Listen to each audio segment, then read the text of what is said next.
Un cariñoso saludo y un fuerte abrazo en Cristo Jesús. Soy el pastor Evelio Miranda y es un placer, un gusto, un privilegio compartir contigo el repaso de la lección de la escuela sabática. Esta semana vamos a estudiar una lección sumamente maravillosa. Yo te agradezco muchísimo por suscribirte al canal, por compartir con otras personas, darle un like, hacer tu comentario. Esto es muy importante.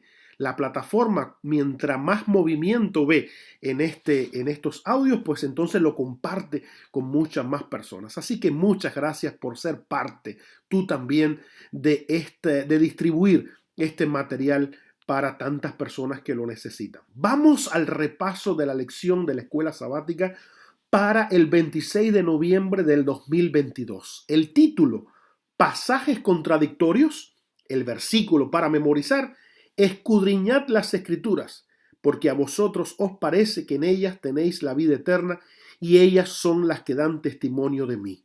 Este pasaje no es una motivación para estudiar la Biblia. Los escribas, los fariseos, la gente a la que Jesús le estaba hablando en el siglo I, pues ellos estudiaban la escritura con mucha frecuencia y profundizaban en ella. Jesús lo que le asombra y le hace un llamado para que la estudien con un detenimiento aún mayor, para que puedan encontrar la esencia, el objetivo central, la columna vertebral de la escritura, que no es nada más y nada menos que dar testimonio del mismo Jesús. Jesús dice, es interesante que ustedes tanto que estudian y no se dan cuenta que allí adentro estoy yo. Yo soy la revelación que ustedes están estudiando día a día. El apóstol Pedro en Primera de Pedro 3:15 dice, estad siempre preparados para presentar defensa con mansedumbre y reverencia ante todo aquel que os demande razón de la esperanza que hay en vosotros. Es necesario estudiar la Escritura, no solamente como nuestro alimento espiritual, sino para tener argumentos, respuestas para tantas personas que la necesitan. Pablo también agrega en 2 de Timoteo 4, 2 y 3 que prediques la palabra, que instes a tiempo y fuera de tiempo, redarguye. Esa palabra redarguir significa argumentar. Lo que Pedro está diciendo en el versículo anterior, estar siempre preparados. ¿Para qué? Para presentar defensas, para argumentar, para decir, la Biblia dice esto, esto y esto, y no una incorrecta interpretación de algunas personas que le quieren atribuir a textos lo que el texto nunca ha querido decir. Por eso dice el apóstol Pablo, redarguye, reprende, exhorta con toda paciencia y doctrina y enseñanza. El mismo Jesús no suprimió una palabra de verdad, sino que la dijo siempre con amor. Nunca fue rudo, ni dijo sin necesidad una palabra severa. Nunca causó un dolor innecesario a una persona sensible y no censuró la debilidad humana. Qué hermoso es nuestro Salvador. La incredulidad rara vez queda vencida por la controversia. La Biblia no es para combatir, no es para pelear. La Biblia es para presentar argumentos sólidos de nuestra fe. Esta semana vamos a estudiar estos pasajes que no son contradictorios, sino que son pasajes oscuros, encriptados, difíciles, quizás podemos decir, de entender a priori, a primera vista, pero cuando profundizamos y lo comparamos con el resto de la Escritura y nos sentamos detalladamente a estudiarlo con profundidad, nos damos cuenta que no son para nada pasajes contradictorios, sino que son pasajes extraordinarios que realmente nos ayuda a entender esta doctrina maravillosa de la mortalidad del alma. El alma es mortal, el ser humano muere, no existe una inmortalidad natural del alma. Estas reflexiones de esta semana deben fortalecer nuestras convicciones y ayudarnos también a compartir, a responder con amabilidad, con paciencia, no queriendo tener la última palabra de la conversación, sino con humildad. Compartir lo que el texto quiere decir para darle apoyo y soporte a las enseñanzas fundamentales de la Escritura. Vamos a disfrutar esta semana juntos esta extraordinaria lección. Vamos a la parte del domingo, la parábola del rico y Lázaro, encontrada en Lucas 16, 19 al 31. Frecuentemente esta parábola es señalada como uno de los textos bíblicos que prueban la inmortalidad del alma. El hombre pobre está en el seno de Abraham, esto es el paraíso, y el hombre rico está sufriendo en el infierno mientras sus hermanos están todavía vivos aquí en la tierra. Esta interpretación parece totalmente contraria a la enseñanza general de la Escritura de que los muertos nada saben. Allí lo encontramos en Eclesiastés 9:5. La parábola del rico y Lázaro aparece solamente en Lucas 16 y es singular en el sentido de que la única parábola que Jesús refiere a eventos en el más allá, y es la única parábola que incluye un nombre propio, en este caso Lázaro. La mayor parte de Lucas 16 trata sobre el tema de las riquezas, y esta parábola tiene mucho que decir acerca de este asunto. La primera escena de la parábola describe las situaciones sumamente diferentes en la vida de estos dos hombres, un rico y un pobre. El hombre rico vive suntuosamente, mientras que Lázaro está cubierto de llagas y ansía saciarse con los restos que caen de la mesa del rico, que hasta los perros le lamen allí las llagas. Al morir, el hombre pobre es llevado al seno de Abraham, donde encuentra reposo, en tanto que el hombre rico simplemente es sepultado. Sin embargo, la escena rápidamente se desenvuelve en que el hombre rico está sufriendo tormentos en el infierno y llama al padre Abraham pidiéndole que envíe a Lázaro con apenas unas gotas de agua para refrescar su lengua que está ardiente. Es la más pequeña petición de misericordia, solamente la punta del dedo mojado en agua para refrescar la lengua del hombre rico, no su cuerpo entero. Abraham en este caso se rehúsa por dos razones. El hombre rico disfrutó de buenas cosas en su vida terrenal, mientras que Lázaro tuvo una vida sufrida. Ahora los papeles están invertidos. Lázaro es consolado y el hombre rico es atormentado. Y la segunda razón, Abraham nota que una gran cima ha sido puesta entre ellos, de manera que nadie puede pasar de un lugar a otro. El hombre rico entonces suplica que Lázaro venga de regreso para amonestar a sus hermanos. Abraham nuevamente rehúsa, haciendo referencia al testimonio de Moisés y los profetas. Pero el hombre rico se resiste a ser desechado y declara que si alguien se levantase de los muertos con este mensaje, entonces seguramente los hermanos se arrepentirían y evitarían los tormentos del infierno. Abraham responde que si no prestaron atención a Moisés y a los profetas, tampoco escucharían si alguno se levantase de entre los muertos. Con esta parábola llega a su fin, pero ¿qué significado tiene todo esto? Los detalles en la parábola deben ser interpretados cuidadosamente. La parábola del hombre rico y Lázaro contiene 3 puntos claros. Número 1, el rico tiene la responsabilidad de ayudar a los pobres en esta vida. Número 2, las escrituras son testimonio suficiente para guiarnos al arrepentimiento y para seguir la ética bíblica. Y número 3, no hay oportunidad para cambiar después de la muerte. Recibirás la retribución que mereces. Como en Lucas 16, la parábola está vinculada con otras enseñanzas acerca del uso de recursos financieros, tiene mucho sentido considerar que trata sobre el mismo tema, el asunto financiero, no tiene que ver con inmortalidad del alma. Cuando partimos de este supuesto para analizar la enseñanza de la historia, muchos puntos de la parábola resultan claros. Número 1, el hombre rico y Lázaro están en polos opuestos en relación con los recursos financieros. La parte inicial de la historia lo ilustra de forma gráfica. Número 2, en la parábola sus papeles se invierten en el más allá. Otra vez en polos opuestos asignados, el cielo versus infierno. El hombre rico ilustra la enseñanza de Lucas 16, 19 al 13. Si no usas tus recursos para bendecir a otros, no puedes esperar recibir las riquezas verdaderas y un hogar en las moradas eternas. En los días de Jesús, y en nuestros días también, muchas personas piensan que las riquezas es una señal del favor de Dios y la pobreza eres un desgraciado, un desprovisto de la bendición de Dios. Jesús enfrenta esta teología falsa, por supuesto, por medio de esta parábola, mostrando que la recompensa del rico era lo opuesto a lo esperado. La parábola va más allá y enseña que los muertos están conscientes y reciben al morir su recompensa eterna.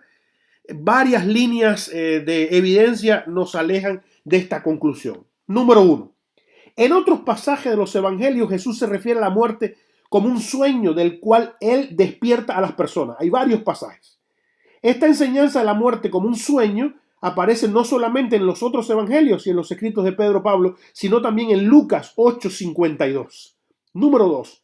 De acuerdo con la parábola, el hombre rico, luego de morir, tenía ojos, lengua, eso es, partes corporales muy reales. Pidió que Lázaro mojara la punta de su dedo en agua. Este estado corporal es contrario al concepto de almas inmortales que parten del cuerpo al morir. Número 3. Si este fuera un informe literal de la vida en el más allá, el cielo y el infierno estarían lo suficientemente cerca como para sostener una conversación entre sus habitantes. Una situación no muy deseable para ambas partes. Es decir, nadie que está en el cielo quiere estar tan cerca del infierno, ni nadie que está en el infierno, o los que están en el infierno sí les gustaría estar más cerca del cielo, ¿no? Esto no sucede aquí. Número 5. Los escritores del Antiguo Testamento declaran enfáticamente que los muertos, justos e impíos por igual, yacen en silencio e inconscientes en la tumba hasta el día de la resurrección. Jesús usa esta historia popular acerca de la vida después de la muerte como una forma gráfica de ilustrar la verdad, de que el Evangelio entraña una demanda sobre nuestras vidas y aún sobre nuestros recursos. Estas líneas de evidencia apuntan hacia la idea de que en la parábola del hombre rico y Lázaro, Jesús simplemente usa esta historia popular acerca de la vida después de la muerte como una figura gráfica. No es algo que Jesús está inventando, una parábola que él se está haciendo en el momento, sino que ya esto era conocido, es una historia que la gente repetía y repetía. Y ahora el historiador Flavio Josefo también la menciona en su discurso a los griegos concerniente al Hades y describe algo similar en los términos ahí de la parábola de Lucas 16. Ponemos en peligro nuestra salvación eterna al descuidar las necesidades de quienes nos rodean. No es que por ayudar a los necesitados encontramos la salvación solamente es en la gracia de Cristo Jesús, sino más bien que el cambio de corazón, el cual el Evangelio produce en nosotros, nos va a motivar a demostrar este cambio en ayudar a otras personas. Para nada, absolutamente para nada, está hablando de dos personas más allá de la muerte que están debatiendo y conversando entre ellos, sino hay una conversación, hay una parábola, hay una historia, una conversación, como queramos llamarle, popular en la época, donde Jesús utiliza esta parábola para decir, realmente acá estamos hablando de las riquezas. Mucho cuidado con el uso que ustedes le dan en la riqueza. El contexto general de Lucas 16 es de las riquezas, no tiene nada que ver con la inmortalidad natural del alma. Vamos a la parte del lunes. Hoy conmigo en el paraíso. Jesús le respondió al ladrón que estaba a su costado allí en la cruz, te lo aseguro, hoy estarás conmigo en el paraíso. De Lucas 23:43. La promesa de Jesús al ladrón en la cruz ha sido usada tradicionalmente como una importante prueba de la inmortalidad del alma. El problema aquí depende de cómo se coloca la puntuación en la declaración de Jesús. Si se pone la coma o los dos puntos antes de hoy, como lo hace la mayoría de las traducciones, el pasaje dice, de cierto te digo, hoy estarás conmigo en el paraíso. Pero si la coma o los dos puntos se colocan después del hoy, entonces Jesús simplemente habría dicho, de cierto te digo, hoy estarás conmigo en el paraíso. ¿Qué quiso decir realmente Jesús? En los primeros siglos del cristianismo, los manuscritos del Nuevo Testamento fueron escritos sin separación entre palabras y frases y escasa o ninguna puntuación se utilizó para indicar cómo debería leerse el texto. La coma, por ejemplo, se introdujo tardíamente, reciente en el siglo IX. Así, cuando se puso la puntuación de Lucas 23:43, la coma fue colocada antes de hoy, no por razones gramaticales, sino por la convicción teológica de la época, de que la recompensa final de los fieles ocurre automáticamente en el momento de morir. Pero los manuscritos originales no tienen coma, no tienen dos puntos. Jesús le estaba diciendo al ladrón, de cierto te digo, hoy estarás conmigo en el paraíso. Hay evidencia inequívoca de que esta interpretación no era la única forma en que se entendió el pasaje en los primeros siglos de la iglesia. Por ejemplo, traducciones antiguas, citas de escritores de la iglesia e incluso signos específicos en los manuscritos griegos dan testimonio del hecho de que la lectura, la alternativa, tuvo en realidad defensores en el cristianismo temprano. Eso es claro, es evidente. Para establecer el significado de las declaraciones de Jesús en la cruz, es importante considerar toda la enseñanza bíblica concerniente al paraíso. No hay duda que Jesús se refiere al cielo o a la eternidad, a la morada de los redimidos, la nueva Jerusalén. Este pasaje se refiere a las muchas moradas, donde Jesús habla allí en Juan 14, del 1 al 3. Hay otro pasaje donde Jesús invita a sus seguidores a heredar el reino preparado para ellos desde antes de la fundación del mundo. Está hablando del cielo, del paraíso, de la tierra nueva, en el futuro. Por ejemplo, Pablo enseña que los creyentes que fallecen saldrán de los sepulcros, pero ¿cuándo? En la segunda venida. Cuando allí serán revestidos, se les regalará la inmortalidad. Es importante notar que de acuerdo con Pablo, la resurrección de Jesús, no su muerte, sino que la resurrección es lo que le da a los justos la esperanza de la vida eterna. Por tanto, sería un poco extraño que Jesús hubiera prometido al ladrón que estaría junto con él en el paraíso ese mismo día. Más aún, la Biblia también enseña claramente que el día que murió Cristo, ese día él fue sepultado. Él no fue al paraíso. Entonces, ese día no se pudieron encontrar. Argumentar que solamente el cuerpo de Cristo fue al sepulcro, mientras que el Espíritu ascendió al cielo, es ignorar que temprano en la mañana de la resurrección, Jesús le dice a María que no lo tocara, porque todavía él no había subido al cielo. Es decir, hay una evidencia clara. No parece apropiado concluir que Jesús prometió, tanto él como el ladrón penitente, que estarían juntos allí en ese día, en ese mismo día. Si colocamos la coma antes del hoy, se vuelve virtualmente imposible reconciliar este pasaje de la Biblia con todo el resto de los pasajes.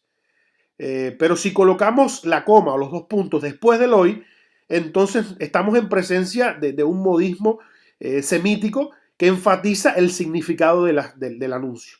Por lo tanto, el texto versa de la siguiente manera: de cierto te digo hoy, dos puntos, una coma, hoy, en este momento, te lo estoy asegurando, estarás conmigo en el paraíso. Vamos a la parte del martes, partir y estar con Cristo. Y hay dos textos, el primero en Filipenses 1:23, porque por ambas cosas me siento apremiado, teniendo el deseo de partir y estar con Cristo, lo cual es mucho mejor, pero quedarme en la carne me es necesario por causa de ustedes. Y hay muchas personas que dicen que partir es automáticamente ya estar con Cristo. Y cuando Pablo mencionó el deseo de partir, es el deseo de dejar de vivir. Es preferible morir para dejar de sufrir las consecuencias naturales de lo que se pasa en este mundo. A lo largo del camino que nos conduce hacia la muerte, en este mundo hay dolores, hay penalidades, hay aflicciones, hay frustraciones. Es la causa natural de vivir aquí. Y Pablo decía, yo quisiera ya morir. Eso es lo que él se refiere a decir partir. Y lógicamente, como en el estado de muerte no hay conciencia y hay inactividad absoluta, automáticamente lo que sigue es la segunda venida de Jesús. Por lo tanto, al morir deja de sufrir y al abrir los ojos en la mañana de la resurrección recibe la recompensa de la vida eterna. Es decir, lo próximo que le espera a Pablo después de la muerte es recibir al Señor en el aire. Él dice en primera Tesalonicenses 4:17, luego vosotros, los que vivimos, él esperaba estar vivo para la venida de Jesús, los que ya hemos quedado, seremos arrebatados juntamente con el Señor en las nubes para recibir al Señor en el aire. En este mundo ningún camino es seguro, salvo el que se toma cada vez más claro y más firme a medida que usted lo recorre, que es el camino de la salvación en Cristo. Y para Pablo esto era una pasión tremenda.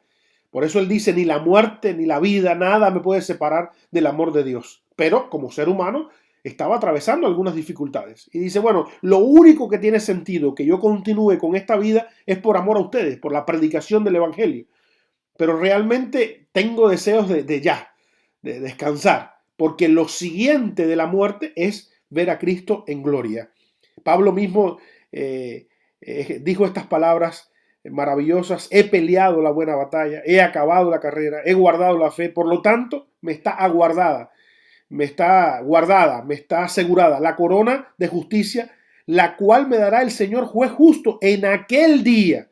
Fíjate, no es el día de la muerte, sino Pablo aclara aquí, es en el día de la segunda venida de Jesús. Dice, no me la dará solamente a mí, sino a todos los que aman su venida. Pablo tenía claro que la recompensa era al final, solo que en este momento de tribulación, de problemas, de situaciones, él decía, la verdad que prefiero descansar y partir y luego de esta muerte momentánea, pasajera, que yo no tengo ni qué idea de tiempo va a pasar, porque por supuesto estoy muerto y el muerto nada sabe, automáticamente lo que sigue es la venida de Jesús. Y allí sí me espera la corona de la vida. Eso es lo que está haciendo Pablo referencia. No está diciendo que automáticamente parte con Dios al cielo, sino está refiriéndose a las angustias de este mundo que cesan con la muerte, pero la recompensa final será dada en la segunda venida de Jesús. Vamos a la parte del miércoles. Predicar a los espíritus encarcelados. Algunas personas creen en la inmortalidad natural del alma y generalmente señalan que Cristo predicó a los espíritus encarcelados de Primera de Pedro 3:19 como algunos espíritus incorpóreos sin cuerpo de la época de Noé, mientras aún descansaba él en la tumba. Entre tanto Jesús descansaba en la tumba, él fue hasta allá y vio a estos espíritus y les fue a predicar. Para ello, su espíritu desencarnado fue al infierno y predicó a los espíritus incorpóreos de los antediluvianos. Estas ideas son contrarias al resto de toda la Biblia. En primer lugar, porque Jesús estaba descansando en la tumba el día sábado, resucitó recién el día domingo, y para nada va a predicar a espíritus que no existen, y mucho menos a los espíritus demoníacos, que fueron vencidos totalmente en la cruz. Estos ángeles caídos están guardados en oscuridad, en prisiones eternas, según lo dice Judas capítulo 6, para el juicio del gran día.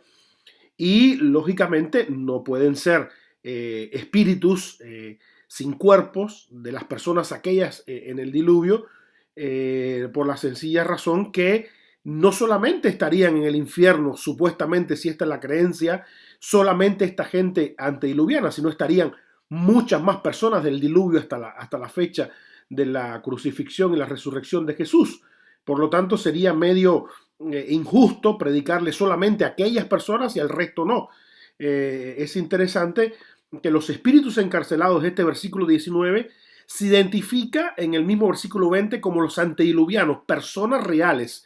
Este concepto de neuma, de espíritu, se refiere a veces a personas vivas, a seres vivientes, que se utiliza en otros contextos del Nuevo Testamento, en 1 Corintios 6:18, Gálatas 6:18 también, hacen referencia a personas vivas, que el Espíritu Santo seguramente antes del diluvio le habló, le amonestó a aquellas personas que aceptaran el Evangelio de la salvación, y las personas antes del diluvio no aceptaron esta invitación. Así sucedía también de forma temeraria en los tiempos de Pedro, y él hace una advertencia a estas personas. Entonces, para nada estamos hablando de espíritus aislados, sin cuerpo, que Jesús le fue a predicar, sino que está haciendo una referencia a cómo antes del diluvio Jesús, el Espíritu Santo, les predicó a aquella gente, persuadiéndolos para el arrepentimiento. Y ahora en estos momentos está haciendo exactamente lo mismo con los vivos, ¿no? Para que puedan escuchar y aceptar la invitación de la salvación. La expresión esta, encarcelados, no tiene que ver con algo literal, sino se refiere a la cárcel del pecado. No es que hay espíritus que están encarcelados en algún lugar de forma literal, en alguna prisión, sino que aquí se está refiriendo a la prisión del pecado, que pone cautiva a la naturaleza humana que no se ha regenerado por el Espíritu Santo. La predicación de Cristo a los antediluvianos impenitentes se realizó mediante Noé, el pregonero de justicia, ahí lo tenemos en Hebreos 11:7. Y también él predicó a sus contemporáneos en la época. El apóstol Pedro también lo hace con los contemporáneos de su época.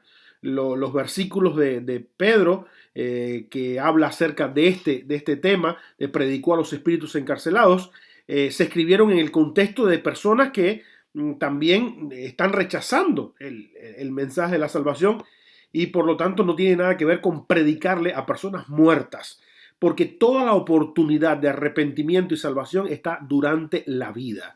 Este versículo para nada está haciendo referencia a la predicación a espíritus, a demonios o espíritus sin cuerpos, sino que está diciendo, así de la misma manera como el Espíritu Santo antes de Noé predicó a estas personas durante 120 años hasta Matusalén. Bueno, ahora, hoy en día también se está predicando para que la gente vuelva al arrepentimiento y no reciba la destrucción final que se viene, así como se destruyó el mundo anteriormente con el diluvio. Es un mensaje de amonestación, es un mensaje de esperanza, es un mensaje de oportunidad. Entramos a la parte del jueves, las almas bajo el altar.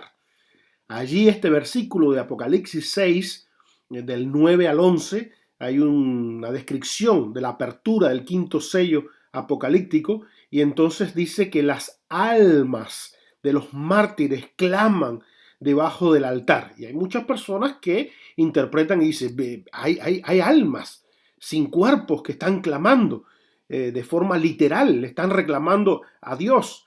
No, esto es una expresión metafórica. Estamos en un libro simbólico y estas almas que pareciera ser que están clamando debajo del altar del holocausto, así como el cordero era muerto en el altar del holocausto y la sangre era derramada, de una manera simbólica está hablando de las personas que perdieron la vida por amor a Jesús en las grandes persecuciones y las personas que le quitaron la vida por causa del evangelio. Entonces, en un mundo donde la gente mala y la gente que hace mal, pues parece que es privilegiada, parece que es aplaudida, y en un mundo donde la gente que quiere hacer las cosas correctas y hacer las cosas bien delante de Dios es perseguida, criticada, incluso hasta se le quita la vida, pues parece que no hay una justicia realmente que le ponga fin a este sufrimiento y a este dolor.